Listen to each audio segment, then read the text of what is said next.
Bonjour à toutes et à tous, bienvenue pour cette conférence de presse du film Mascarade. Il se trouve que ça sera la dernière conférence de presse d'une équipe de film pour cette 75e édition, donc on va profiter du moment. Avant de vous présenter toute l'équipe, les traditionnelles consignes. Pour les photos, merci de ne pas utiliser de flash, merci si possible de ne pas filmer. Si vous avez des questions, ce qu'on souhaite ardemment, il y a des micros, il y a 2 micros qui vont tourner, faites-nous un signe de la main, présentez-vous, présentez votre média ou présentez-vous, et puis évidemment, l'équipe y répondra. Alors, je vais faire les présentations. Donc, à ma gauche, c'est une indication purement géographique, je le précise, le producteur du film, qui est un compagnon de longue date de Nicolas Bedos, François Cros, qui est là.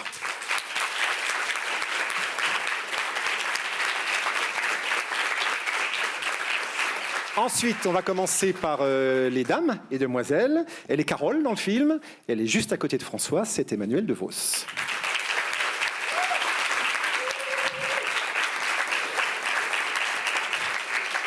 Un peu plus loin, elle joue Margot, Marine Vact. Bonjour, bienvenue.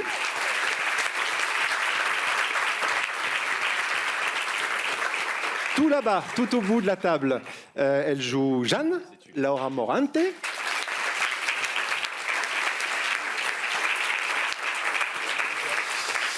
À côté de Laura, il joue Adrien, c'est Pierre Ninet. Bonjour Pierre.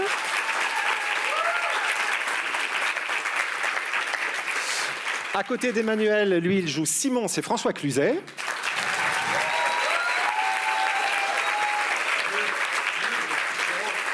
Et enfin, celui qui a écrit, réalisé et il me semble composé certaines musiques encore sur le film, Nicolas Bedos.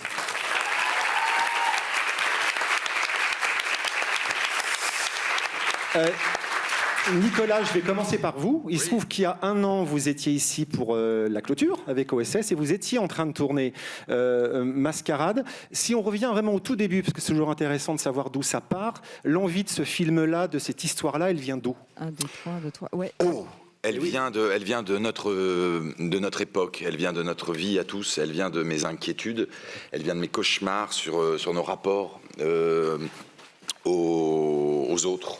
Elle vient de beaucoup de choses. J'essaye de faire des films qui vont me permettre de mettre tout ce qui m'interroge, tout ce qui m'excite, tout ce qui suscite mon propre désir. Et donc je choisis l'histoire qui va être une sorte de valise dans laquelle je vais pouvoir installer le maximum de problématiques sans la faire déborder, mais voilà, celle qui me donnera envie de passer 2-3 ans sur un film. Donc voilà, je ne sais pas dire les origines de cette histoire, elle est multiple, elle est double, elle est triple. Est-ce qu'il y a déjà des questions? J'espère que oui. Faites-moi un petit signe. Voilà, premier rang, monsieur. Oui, bonjour. Thibaut Azoulay pour Distance Inconnue. Nicolas, bravo pour ce film déjà. Je voulais savoir au niveau du casting, est-ce que c'était un choix dès le départ de Marine et de Pierre et même de l'ensemble du casting, ou comment ça s'est fait? Comment a été le processus? Ça dépend des uns et des autres. Il y a des choses qui étaient déjà dans ma tête au moment de l'écriture, et puis il y en a d'autres qui ont été des découvertes et des bonheurs de parcours. Dans le cas d'Isabelle Adjani et de François Cluzet, c'est mes précédents films qui m'ont permis d'y accéder. François et Isabelle m'avaient manifesté le fait qu'ils ne seraient pas trop malheureux qu'on travaille un jour ensemble. Et donc, c'est pas tombé dans l'oreille d'un sourd, parce que c'est des gens que j'admire et que j'adore, évidemment. Et donc, il faut après que l'histoire permette à ce rêve de se réaliser.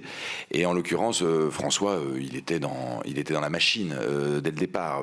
Peut-être le premier dialogue que j'ai inventé pour Simon, il y avait déjà les expressions, il y avait même le parfum de François qui se baladait autour.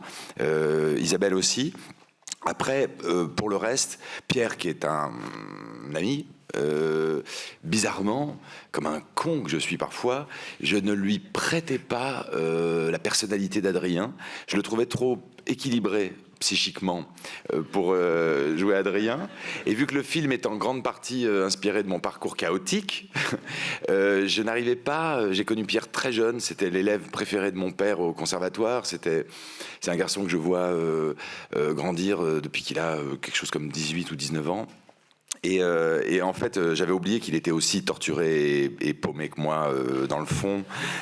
Et donc, un jour, il savait qu'il y avait des auditions qui se baladaient. Il me dit, tu veux pas qu'on le lise quand même, ton film?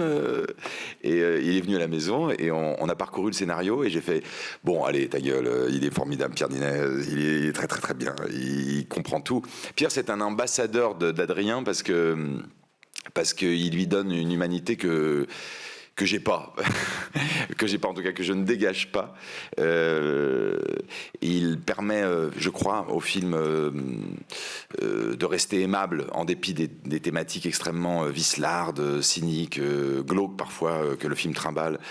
Pierre, c'est un garçon qui dit, voilà, je suis paumé, mais attendez, j'ai encore un peu d'amour et un peu d'enfance en moi.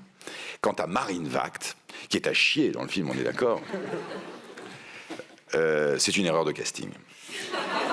Elle a été imposée par Pathé, on a fait ce qu'on pouvait. Et non, Marine m'a ébloui dès les premiers essais. Et j'ai l'impression, comme je le dis parfois, et ça la fait rougir, j'ai l'impression quand j'ai filmé Marine, devant le combo, je parle pour les ignares qui sont dans la salle, c'est le retour vidéo qu'on a sur un tournage. J'ai l'impression parfois d'assister au film d'un autre. Quand on filme Marine Vact, on a le sentiment de faire un grand film en direct, sur le plateau. C'est ma Romy Schneider à moi. Et Emmanuel DeVos, qui est là, et après je me tais. Emmanuel, je fais partie des gens de ce métier, et je crois que c'est assez unanime, qui portent Emmanuel dans leur cœur. Je la connais depuis longtemps. J'étais un tout petit peu embarrassé de lui proposer un rôle qui n'est pas à la mesure de son talent, parce que Emmanuel, voilà, on a envie de passer 2 mois avec, et je n'ai passé que, je sais pas, combien de jours ? 10. Et parfois, j'arrêtais pas d'aller vers elle et de m'excuser en disant mais attends, parce que quand Emmanuel est sur un plateau, on a d'autres scénarios dans la tronche. On se dit mais comme je lui disais souvent, c'est nos débuts, c'est nos débuts, et elle m'a confié sa sensibilité, son talent inouï. Elle est venue un peu sur notre embarcation. Et Emmanuel, j'espère qu'elle sera dans ma vie toute ma vie. Et puis Laura Morente, alors là je vais dire un truc qui peut paraître un tout petit peu insolent. La France était trop petite pour ce rôle. Je ne trouvais pas en France quelqu'un susceptible de jouer en si peu de scènes un personnage qui est inspiré d'une femme que j'ai connue, qui était une amie de mes parents, qui a véritablement vécu l'histoire qui est racontée dans le film, dont l'hôtel a été spolié par le machisme d'une bande de types, pas très loin d'ici. Et quand j'ai écrit ce rôle, parce que c'était un roman à la base, il y avait au moins 100 pages sur le parcours de ce procès, sur toute la genèse du personnage qui est joué au final par Laura. Et en fait, quand j'en ai fait l'adaptation pour le scénario, j'ai dû évidemment concentrer parce qu'il y avait trop de personnages dans ce film, trop de choses à vous raconter. Et il fallait une actrice assez riche intérieurement pour faire qu'en 4 scènes, on comprenne le passé, la richesse de ce passé, la richesse de cette histoire avec Pierre. Et en fait, en France, je ne dis pas qu'on n'a pas des immenses comédiennes, mais je ne trouvais pas ce parfum-là, ce goût-là, cette intelligence-là. Et à un moment donné, j'ai dit à ma directrice de casting, Emmanuelle Prévost, et si Nice n'est pas très loin de l'Italie, et si elle était d'origine espagnole ou d'origine... Tout est possible, en fait, puisqu'il y a quelque chose de très cosmopolite dans cette région. Et le nom de Laura est apparu, et j'ai dit, nous avons la solution. Je suis très fier, et je vous demande même de l'applaudir, Laura Morente.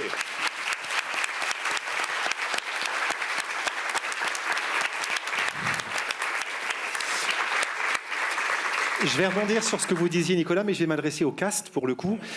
Comment ça marche, Nicolas Bedos, sur un plateau? Parce qu'il y a des scènes, en effet, des scènes de duo. Je pense aux scènes entre Pierre et Marine qui sont d'un romantisme absolument fou. Il y a des scènes chorales où vous êtes énormément, où c'est au ping-pong, où ça a l'air d'être écrit au cordeau. C'est-à-dire, est-ce qu'on répète beaucoup? Est-ce qu'on lit avant? Comment ça se passe sur un plateau? Je ne sais pas, Marine ou Pierre, par exemple. Oui, Nicolas, enfin moi ce que j'aime beaucoup c'est que Nicolas il a une vraie ambition formelle. Déjà, je trouve qu'il y a des propositions très généreuses dans la mise en scène, que ce soit des mouvements de caméra, des idées de mise en scène. Il sait déjà le cut qui va aller exactement avec la séquence d'après qu'il a déjà tourné, mais nous on n'est pas forcément au courant parce que le film est très riche de plein de parcours, de plein de personnages. Donc il a des idées très précises. J'oserais même aller jusqu'à dire que tant que j'avais pas vu le film, il y a des trucs que je comprenais pas vraiment. Ou en fait, quand tu lis le scénar, je pense qu'il y avait que Nicolas qui savait ce qu'il allait faire. Et que je pense que quand on a vu le film, on a dit ah ouais d'accord, il avait tout ça dans la tête. Et du coup, on est d'autant plus admiratif du côté très virtuose de Nicolas dans sa mise en scène. Donc déjà, il y a un metteur en scène avec nous, quoi. C'est pas que parce qu'il est aussi acteur. Ça pourrait être une approche beaucoup plus sur que le jeu, des indications de jeu très précises. Il y a ça aussi. Moi, je me souviens d'une prise, une scène de rupture où elle me quitte, le personnage de Margot quitte Adrien. Et je trouve que Nicolas m'a dit un truc, moi, que j'adore qu'on me dise quand je suis acteur, c'est on travaillait la scène d'un côté plus émotionnel qui finalement d'ailleurs n'est pas forcément dans le film, mais la preuve que c'est un moment qui peut quand même servir pour l'histoire globale d'un parcours d'un acteur avec un réalisateur. Il m'a dit, on cherchait une émotion et tout, et à un moment il m'a dit, prends ton temps. Et donc les caméras tournaient, c'est quand même de l'argentique, pellicule, 35 mm, ça coûte cher et tout, mais il dit prends ton temps, et il me dit t'es chez toi. Et ça, de te donner les rênes comme ça et de te dire t'es chez toi, si t'as besoin de 1 minute tu la prends, si t'as besoin de 7 minutes tu les prends. Ça, pour un acteur, on était en début de tournage, c'est énorme parce que du coup, tu te sens chez toi. Et du coup, tu te sens bien et tu te sens en confiance et tu te dis, il a compris que c'était pas un métier où tu peux délivrer tout comme ça. Et donc, il y a une impatience joyeuse tous les jours sur le plateau, mais quand il est question de ce moment sacré de délivrer des choses, peut-être parfois plus délicates, t'es chez toi. Et ça, c'est de l'autre côté, au-delà du côté metteur en scène, on va dire, les mouvements de caméra, les inventions formelles. Je trouve que c'est une approche très agréable, respectueuse et bienveillante. Donc, pour ces deux choses, c'était très complet en tant qu'acteur. Voilà, on se disait, on va être dans un film où il y a des choses on comprend même pas ce qu'il fait avec sa grue. Et ces mouvements de caméra incessants. Et en fait, finalement, c'est très beau.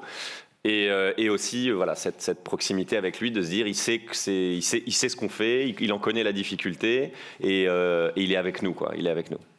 Marine, quel souvenir ou quelle sensation plutôt vous gardez cette expérience de cinéma avec le cast et avec Nicolas derrière la caméra? Beaucoup de souvenirs, mais j'ai un souvenir d'une grande liberté, une fois que tout est scellé, que tout est mis en place. Nicolas tient absolument à ce que disait Pierre, à ce que les acteurs se sentent libres d'exister, de proposer, de faire, d'être, et on a le temps, et il est avec nous. Il est d'une grande générosité, d'une sensibilité, il a un regard aiguisé. Oui, c'est ça, une immense place pour exister. Laura, Emmanuel, François, même chose, voilà. Un souvenir, une sensation, Laura, peut-être? Moi, j'ai rencontré d'abord Nicolas toute seule. On était tous les deux dans un café. Et il m'a fait dire quelques répliques. J'étais un peu comme un peu comment dire, émotionnata, parce que j'avais l'impression d'être un peu, d'être jugée. Mais en fait, l'impression que j'avais, c'est que Nicolas, d'abord, il est très bon acteur, et donc il connaît bien le jeu des acteurs, et en plus, il sait très bien ce qu'il veut obtenir. Moi, je comprenais pas toujours tout de suite ce qu'il voulait, mais je sentais qu'il m'emmenait. J'avais pas la sensation de liberté qu'ont eu Pierre et Marine. J'avais plutôt l'impression d'être tenue avec des rênes, d'être voilà, dirigée, mais vraiment. C'est-à-dire, mon personnage n'a pas énormément de scènes, donc il fallait peut-être être extrêmement précis. Oui, parce qu'elles sont importantes. J'avoue qu'il y a des choses que j'ai toujours pas compris. Même en ayant vu le film, j'ai pas compris. C'est peut-être mon français qui est pas parfait. Mais voilà, donc ça a été l'impression, c'est quelqu'un qui d'abord aiment le jeu des acteurs. Donc, c'est pas toujours le cas. Il y a des très bons metteurs en scène qui sont pas particulièrement attentifs à cet aspect-là. Par contre, Nicolas, on sent que ces films, c'est surtout ses acteurs. D'ailleurs, dans les films de lui que j'ai vus, les 2 films que j'ai vus, les acteurs sont tous formidables. Même des acteurs que je n'avais jamais vus, comme ça, j'étais épatée. Je me suis dit, il y a tant d'acteurs formidables. Et donc, il dirige vraiment, vraiment bien, ce qui est très agréable pour un comédien. Voilà. Emmanuel, François? Il y a une chose qui m'a toujours frappée chez les grands réalisateurs, et c'est comme ça qu'on les repère, c'est qu'il suffit de les regarder sur un plateau. Quoi qu'indication qu'ils vous le disent, ils sont l'indication. Et Nicolas, il est déjà son film. Il suffit de le regarder, de voir comment il évolue, comment il parle à son chef-op, comment il parle à l'équipe, comment il nous parle. Et moi, c'est déjà, ça me suffit, parce que il est une énorme indication. Et il faut toujours s'attacher à ça en tant qu'acteur, à suivre le réalisateur qui a mis 2 ans peut-être à écrire, à monter son film. Et il faut être avec eux. Mais il y en a très peu à qui on a envie de faire ce plaisir. Mais Nicolas en fait partie de cela. François? Non, pour vous dire, la grande découverte, c'était l'écriture, c'était la partition, c'était le script. C'était une densité incroyable et je l'ai lu plusieurs fois. D'abord, bien sûr, pour cerner mon rôle, mais aussi pour comprendre l'intégralité de l'histoire. Et j'ai été soufflé, c'est un mot qu'a employé Marine une fois, soufflé par la qualité, la densité. C'est un film d'acteur, bien sûr. Ensuite, plus que les artistes, moi, ce que j'aime, c'est ce qu'il y a derrière, l'humain, quoi. Et Nicolas est quelqu'un de très bien élevé, c'est une référence de remerciement pour ses parents, mais c'est aussi quelqu'un qui s'est élevé lui-même. Beaucoup de vécu et beaucoup d'attention. J'ai été frappé par le regard qu'il portait sur nous tous. C'est ça que j'aime, c'est au-delà du film, une rencontre entre un bonhomme ou une bonne femme qui peuvent m'enrichir. C'est pas tant qu'ils puissent ne pas ou m'enrichir artistiquement. J'ai appris beaucoup grâce à mes partenaires, grâce au rôle et grâce à la direction de jeu. Mais c'est surtout ce qui me touche le plus, c'est quel bonhomme ou quelle bonne femme est derrière la caméra et comment il s'y prend. Moi, je suis un affectif et je suis content parce que lui aussi. Alors, on revient à vos questions. Il y a une question. Oui. Les conférences de presse durent 7 ans. Ça sera un poil plus court, Nicolas. Un poil. Vivre dedans avec eux. Ce métier, en fait, nous donne une version idéale de notre vie. Et ces gens-là, j'aimerais que ce soit mes amis et ma famille. Je vais d'ailleurs envoyer un texto à ma mère en disant « Ben, c'est terminé. » Le fantôme de mon père a été remplacé par François. Le fantôme, enfin, ce qui reste de ma mère a été remplacé par Emmanuel. Et... Non, je suis ta cousine. T'es ma cousine en plus. C'était très... Non, je ne peux pas raconter ça. Mademoiselle, question. Bonjour, Margot Costa pour The Cinema Show. Nicolas, vous avez commencé à parler un petit peu de la genèse de l'œuvre. Je voulais savoir un petit peu au niveau des influences. J'ai l'impression d'avoir vu certains films à travers votre film, comme par exemple Gatsby ou Boulevard du Crépuscule. Et du coup, je voulais un petit peu revenir sur vos influences sur le film. Alors, je vais vous répondre très clairement et le plus brièvement dont je sois capable. À 7 ans. Ça serait tellement bien. Quand une référence est trop consciente, en général, je jette la scène. Le film est évidemment gorgé de références parce que j'ai eu la chance, je dis bien la chance, de commencer cette carrière de réalisateur assez tard par rapport à mes rêves. J'ai voulu faire ce métier beaucoup plus tôt. Et puis on m'a dit, la vie, le destin m'a dit patiente. Et donc je suis passé par quelques chemins de traverse pour parvenir à mes fins et à ce fantasme que je réalise devant vous, notamment aujourd'hui. Et donc, j'en ai vu beaucoup des films, c'est la moindre des choses. Je me suis roulé dans la poussière de la cinéphilie pendant 2 décennies. les références sont totalement inconscientes. On m'en parle tous les jours en ce moment, parce qu'il y a des choses comme le Festival de Cannes qui permettent de parler vraiment du fond des films, et je rencontre beaucoup de passionnés de cinéma, dont vous faites partie, et donc les gens remarquent, et moi aussi, mais elles doivent rester sous la surface de la mer de mon vécu, de ma spontanéité, de ce que j'estime être mon propos. Sinon, j'ai l'impression de faire un devoir de fin d'études et ça m'amuse pas. Voilà, je respecte les gens qui font ça, mais moi, ça m'amuse pas. Quand je sens clignoter la référence à qui que ce soit, en général, je dis à mon assistante d'écriture, Eulalie, arrête de faire le malin, trouve ton sens, trouve le tien, compare-toi. Vous aviez une deuxième partie de question? Oui. Merci beaucoup. Je voulais juste aussi poser une petite question à Pierre. Est-ce qu'on aura d'autres chances de vous voir danser dans d'autres films ou sur Instagram peut-être? Je t'ai dit. Nicolas m'a fait danser, si je puis dire.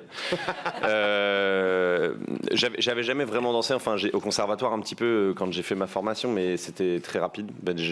Aussi parce que j'ai pas fini mes études.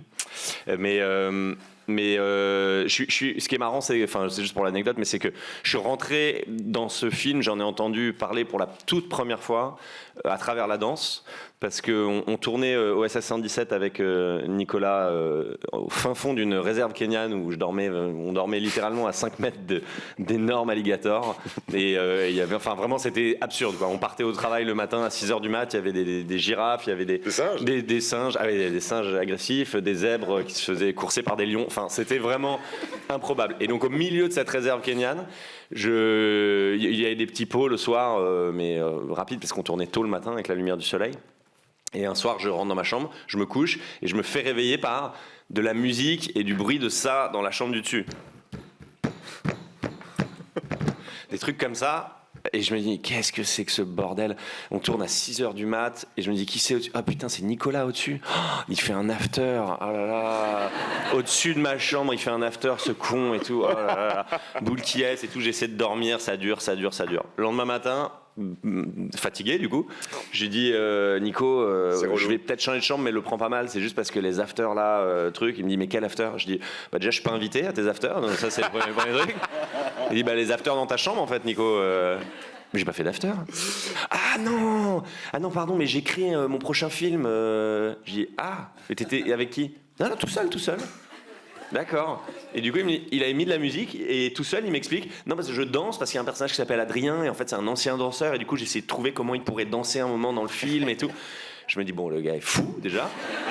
Il est fou, il a un film de je sais pas combien de millions sur les bras de OSS 117 qu'il doit réaliser. Et la nuit, il écrit je sais pas quoi, un truc sur un mec avec une jambe de bois qui danse. Je me dis, mais qu'est-ce qu'il fout? Il va nous foutre en l'air non seulement OSS, mais 2 films. Il va nous pondre 2 navets. Et là, il me dit, mais d'ailleurs, faudra que je t'en parle de ce rôle d'Adrien et tout, machin. Et en vrai, la vérité, c'est que je me dis, ok, pas mal. Et du coup, c'est la première fois que j'entends parler d'Adrien, de ce truc, de la danse, machin. Et bien plus tard, effectivement, je reviens à lui en disant, ça en est où ton film? Il me dit, je fais des castings. Je dis, lisons, on lit. Et après, il me dit, c'est toi, et il va falloir que tu danses. Et du coup, il m'a aiguillé vers une chorégraphe qui s'appelle Suzanne Meyer, que je salue et qui est exceptionnelle, et qui m'a fait danser dans du caca de cheval. Alors attendez, je m'explique. En fait, c'était donc une chorégraphie sur la plage à l'arrivée, et au bout d'un moment, à force de danser dans des salles de répétition à Barbès, on se dit en fait, je lui dis, quand il y aura du sable, je vais pouvoir me jeter comme ça, ça va être très différent. Elle me dit, où est-ce qu'on peut danser? Et du coup, je dis, la mer, ça va faire un peu loin si on veut se voir beaucoup. Moi, je suis à la campagne, j'habite à côté d'un haras où il y a des chevaux. Allons danser dans le sable des chevaux. Et on n'avait pas pensé effectivement qu'il y aurait aussi des excréments de chevaux, évidemment. Mais ça a ajouté au charme de la chose, et du coup j'ai adoré danser pour Nicolas. Je ne sais pas si je le referai, mais j'ai adoré faire ça et apprendre la danse contemporaine, et cet exercice était super intéressant. Question pour François Cros. Vous accompagnez Nicolas, vous étiez avec lui pour son premier film, Monsieur et Madame Edelman. Le suivant, La Belle Époque, vous le retrouvez là. Comment vous regardez ce chemin avec lui? Parce qu'à chaque fois, il y a des points que l'on retrouve à travers ces films, mais ce sont des aventures de cinéma dingues aussi, à chaque fois. Ah oui, décors, de casting. d'abord, c'est à chaque fois, en effet, c'est des aventures magnifiques. Déjà, il faut savoir que dans la vie, on est amis depuis 15 ans, donc c'est une chance folle de pouvoir travailler avec un ami et de pouvoir poursuivre de film en film des aventures comme celle-là. Déjà, sur Adelman, nous, on était totalement, fiers du film à l'arrivée et heureux d'avoir découvert à travers ce premier film un vrai cinéaste et qu'on retrouve maintenant à chaque fois et qui a vraiment une patte et un style et qu'on retrouve également sur Mascarade. C'est-à-dire qu'à la fois ce que disait Pierre ou je ne sais plus qui, quelqu'un qui sait magnifiquement bien écrire des dialogues, donc inspiré d'une culture plutôt française, littéraire, et en même temps un cinéaste formel qui prend énormément de soin à tous les aspects visuels, sonores, musicaux des films. Donc c'est assez rare de tomber comme ça sur des cinéastes très très complets qui proposent à chaque fois des histoires moi que j'adore. Enfin, nous on est à chaque fois épatés. Alors on est à la fois ses amis, je parle de moi et de nous parce qu'il y a Denis dans la salle qui est coproducteur avec moi, et en même temps oui, c'est des propositions uniques parce que c'est un mélange d'humour, de distraction, de romanesque, de mélo, et en même temps on retrouve la patte de Nicolas, qui est un vrai auteur, qui a un style, et je pense que ça peut s'adresser au plus grand nombre, et à plusieurs générations aussi. Donc oui, c'est un vrai plaisir renouvelé à chaque fois de travailler avec lui. Et sur Mascarade, quand il nous a fait lire le projet, la première nuit et la première soirée, on s'en est parlé, on s'est dit, ouloulou, c'est quand même très ambitieux, très beau, très dense, encore plus fou que les deux autres. Et c'est génial d'avoir des défis de production pareils. C'est formidable aujourd'hui de se retrouver à devoir justement répondre à ces défis de production et essayer d'être là pour répondre à toutes ces attentes. C'est ce qu'on a essayé de faire en poussant les curseurs au maximum des prises de risque de chacun, de mes partenaires Pathé qui sont dans la salle, coproducteurs, distributeurs, TF1, Canal et Orange Studio. C'est-à-dire qu'on les a entraînés là-dedans en se disant on va faire un immense film de cinéma avec tout ce que ça peut comporter comme risque, évidemment, mais comme plaisir, comme jouissance, avec un casting dingue, comme celui-là, dans des décors de rêve. On a tourné l'année dernière, pendant le Festival de Cannes, à 15 minutes d'ici. Voilà, avec une multitude de costumes, de personnages secondaires, de décors en 35 mm, donc ce qui est de plus en plus rare. Et Moi, voilà, on avait envie de faire ça, et malgré même des propositions de plateformes qu'on a eues, on voulait le faire pour le cinéma, parce que c'est notre fonction principale, et peut-être donner envie à nouveau aux spectateurs de cinéma qui sont faits plus discrets dernièrement d'aller voir ce type de proposition en salle, et aussi pour se retrouver au Festival de Cannes. Je ne vais pas vous le cacher, c'est vrai que quand on lance un film comme ça... Je te coupe juste pour dire un truc sur toi, 2 secondes. J'étais parti pour... Bien sûr, ça fait 5 heures que tu parles. Souvent on me dit que je fais des tunnels, mais... Non, je veux juste parler de ces 2 garçons qui sont là. C'est notre petite histoire intime, mais elle est importante parce que c'est ce qui permet à ce film-là d'exister. En fait, c'est que il me donne l'audace, il me donne le privilège inouï de la liberté. François et Denis, c'est vraiment, j'ai un bol phénoménal, et aussi peut-être la vie nous fait choisir les gens qui nous donnent l'écrin dont on rêve pour pouvoir s'exprimer. Le film que vous avez vu et que vous avez aimé, pas aimé, peu importe. En tout cas, c'est véritablement le film dont je rêvais. C'est le film que je fantasmais. Et j'ai la chance d'être accompagné par des gens qui me soutiennent dans cette insolente prétention qui consiste à proposer au public des choses très intimes, très personnelles. Et ça, je ne connais pas. J'ai approché un certain nombre de personnages dans la vie, et moi j'ai trouvé mon endroit. Mon endroit, c'est François, c'est Denis, qui, comment dire, je suis un auteur, je suis un écrivain raté, et je le dis pas pour faire seulement une formule, même, je le dis parce que c'est la vérité. Mascarade est le fruit d'un roman sur lequel j'ai passé 1 an de ma vie, et dont mon ancienne compagne m'a dit à un moment donné: arrête de te noyer, fais-en un film comme La Belle Époque. Et c'est peut-être comme ça que tu t'exprimes le mieux, parce que je me perdais dans voilà. Et c'était un continent, Mascarade, parce que ça brassait énormément de sujets, énormément de thématiques, énormément de souvenirs. Et donc, François et Denis me donnent le sentiment de préserver l'autonomie d'un écrivain. c'est très très rare. C'est-à-dire qu'il me préserve totalement de l'aspect industriel inhérent à notre profession, et à aucun moment donné j'ai le sentiment de devoir répondre, trop en tout cas, à des attentes pour l'instant, je dirais commerciales, industrielles. J'ai un peu le sentiment d'avoir un énorme stylo, peut-être plus lourd qu'un romancier, parce qu'il y a toute une équipe avec moi. Mais le stylo est un peu plus lourd, mais ça reste mon stylo avec lequel j'écris cette histoire, avec évidemment des partenaires, des acteurs et quels actrices. Mais voilà. Et quand je confie une histoire à François et Denis, ils me disent « on va y aller ». C'est très, très, très précieux. On revient à vos questions, je crois qu'il y en a une là. Bonjour, Caroline Vier de 20 minutes. J'avais une question pour Nicolas. Nicolas, j'aimerais que vous me parliez du titre du film. Vous l'avez trouvé avant ou après l'écriture? Et est-ce que vous pouvez m'en parler, s'il vous plaît? Et bravo, en plus. Voilà. Il s'est imposé très rapidement. Et vous savez, dans le dictionnaire, vous pouvez regarder, il y a une définition qui est assez cohérente par rapport à ce film. Il y a deux définitions à Mascarade quand on tape ça sur n'importe quel... C'est à la fois un bal masqué, et c'est l'histoire d'un bal masqué, puisque tous les personnages qui sont autour de moi portent des masques, en ont porté,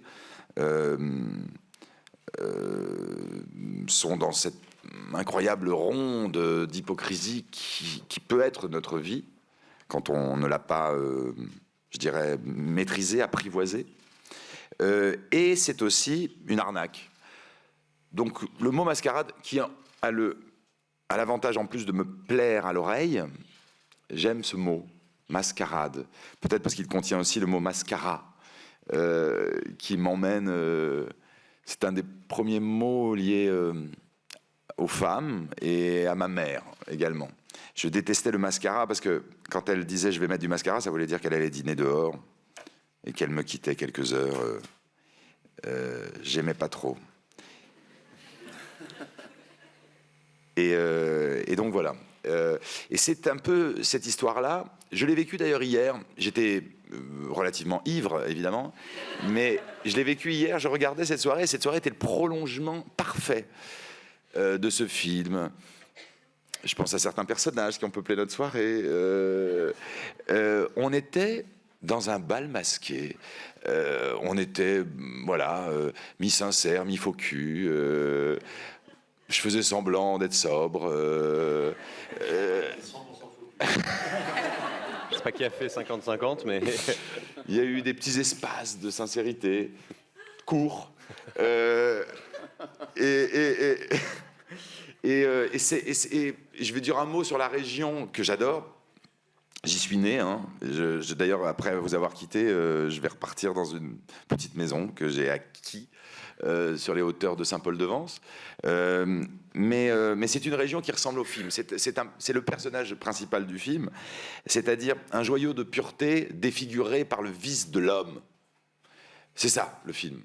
Je ne dis pas qu'il n'y a pas encore des espaces magnifiques sur la Côte d'Azur. Il suffit d'aller un peu du côté de Théoul et tout ça pour retrouver une forme de virginité. Bref. Mais c'est ça. Adrien a été défiguré par un accident de moto et s'est trouvé confronté aux échanges affectifs les plus vils. Margot a été cassée dans ce qui, je pense, était une humanité profonde par la violence des hommes. Laura Morente joue quelqu'un dont le rêve, dont l'idéal, dont peut-être la vocation même architecturale, globale, a été cassée par le machisme d'un connard et de ses copains. Elle le raconte très bien, c'est à un moment donné même la narratrice du film. À part François et Emmanuel, qui sont un peu, je dirais, préservés de cette adorable, exquise souffrance et monstruosité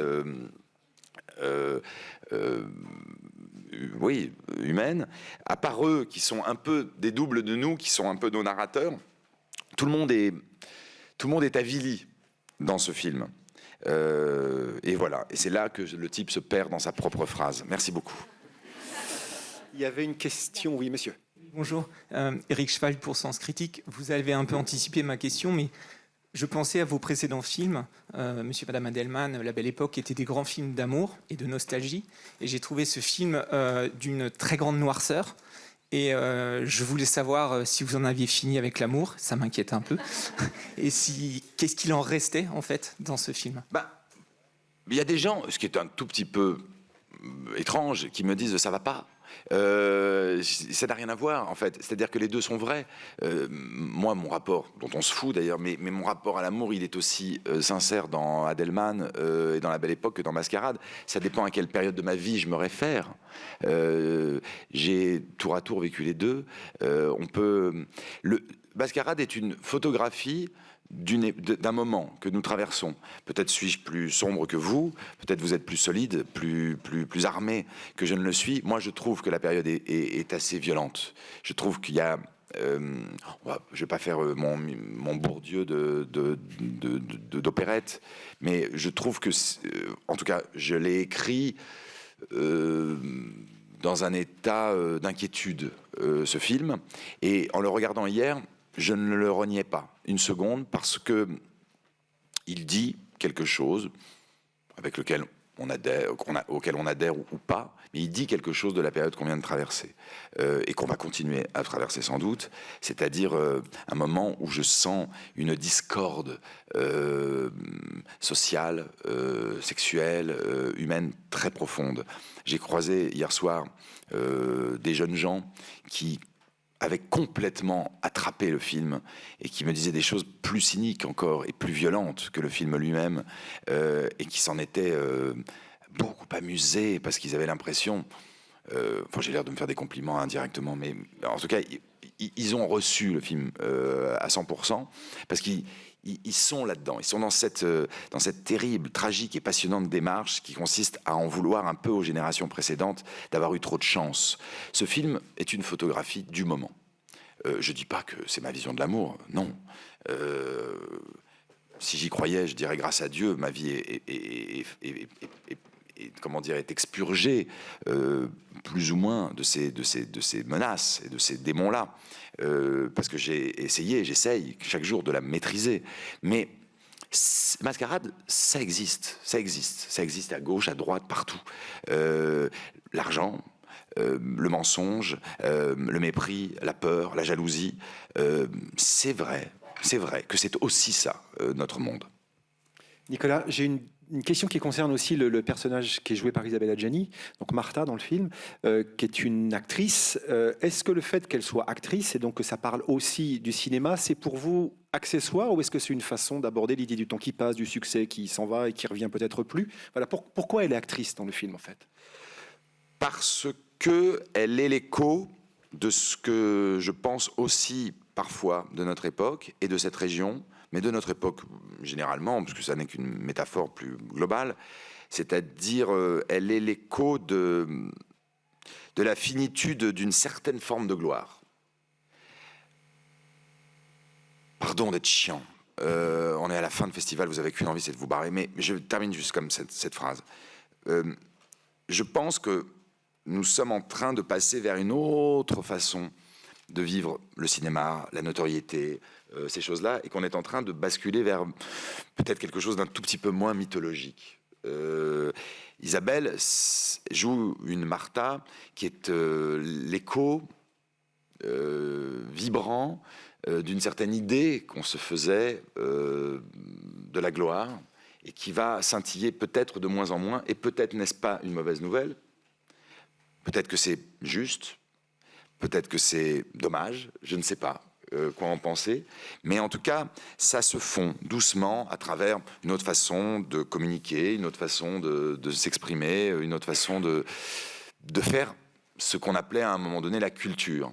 Et donc le film porte en lui la nostalgie de la Riviera, de Fitzgerald, de Somerset Maugham, de Sagan, de Cocteau, mais il porte aussi la nostalgie d'un certain cinéma que j'essaye de réveiller de façon très mégalomane avec Pierre, avec Marine, en disant on veut encore jouer, nous, à ça. Mais il est conscient qu'il y a un peu, que du moins la mystique est un peu dans le rétroviseur. Merci. à vous dans la salle. Merci à toute l'équipe du film.